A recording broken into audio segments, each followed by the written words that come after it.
यही है सर बाकी पर किसी का नहीं हम कंटेंट आपको बाबा ये सर्किट గురించి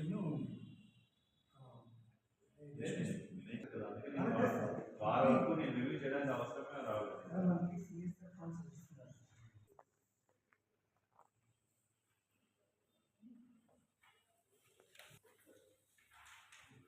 ఓకే ముందు స్టార్ట్ చేయండి. Okay sir. ఓకే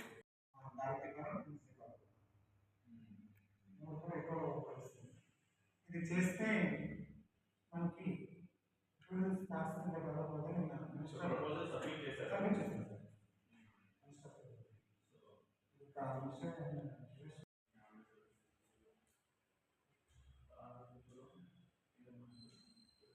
ప్రతి డెస్టినేషన్స్ కి మేడం అంటే ఎన్జిఓ ప్రాజెక్ట్ డ్రింకింగ్ వాటర్ కల్పిస్తున్నారు.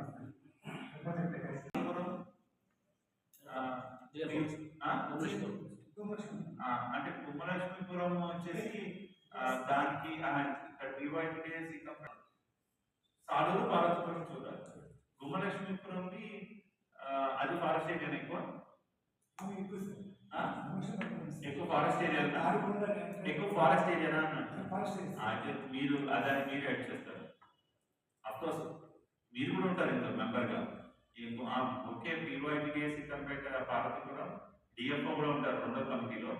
వీళ్ళు మిగతా 3 లొకేషన్స్లో సర్క్యూటస్ లొకేషన్ మ్యాప్ తయారు చేస్తారు. అక్కడ లొకేషన్ తయారు చేస్తారు, డ్రోన్ వీడియో తీస్తారు.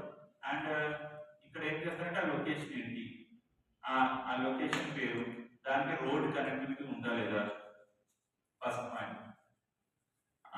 ఎగ్జిస్టింగ్ రోడ్ కనెక్టివిటీ ఉందా లేదా. తర్వాత అక్కడ రిక్వైర్మెంట్స్ ఏంటి, బేసిక్ రిక్వైర్మెంట్స్, రోడ్ ఉండాలి, టాయిలెట్ ఉండాలి, డ్రింకింగ్ వాటర్ ఉండాలి, రన్నింగ్ వాటర్ కూడా ఉండాలి అఫ్కోర్స్. తర్వాత of course safety point of view అదంతా ఓకే. తర్వాత ఇంకా అడిషనల్ ఫీచర్స్, ఇంకా అడిషనల్ రిక్వైర్మెంట్స్ అంటే అప్పుడు మనం ఇవన్నీ చెప్తారు. స్టెప్స్ కట్టాలి, లేదంటే ఎంట్రన్స్ ఆర్చ్ కట్టాలి, లేదంటే ప్లే ఎక్విప్మెంట్ పెట్టాలి, బెంచెస్ కట్టాలి, ఐరన్ స్టెప్స్ వేయాలి. ఇలా రకరకాల ఐటమ్స్ మీరు ఒక్కొక్క పాయింట్ నుంచి కొంచెం ఎక్స్ప్లెనేషన్ లో మీరు ప్రపోజ్డ్ థింగ్స్ మీరు చెప్తారు. ముందు ఎగ్జిస్టింగ్ వాటికి రోడ్, వాటర్, టాయిలెట్స్, ఈ 3 ముందు బేసిక్ గా మనం చూద్దాం. తర్వాత మిగతా 3 తర్వాత ప్రపోజల్ లో మీరు అవన్నీ చెప్తారు. అండ్ ఇక్కడ యాన్యువల్ గా వచ్చేటువంటి పబ్లిక్ ఎంతమంది పబ్లిక్ పొటెన్షియాలిటీ చెప్పండి. యాన్యువల్ ఫుట్ఫాల్ చెప్పండి. ఫుట్ఫాల్ చెప్తూ దీనికి 2 కేటగరైజ్ చేయండి, high priority, priority. So high priority, normal priority.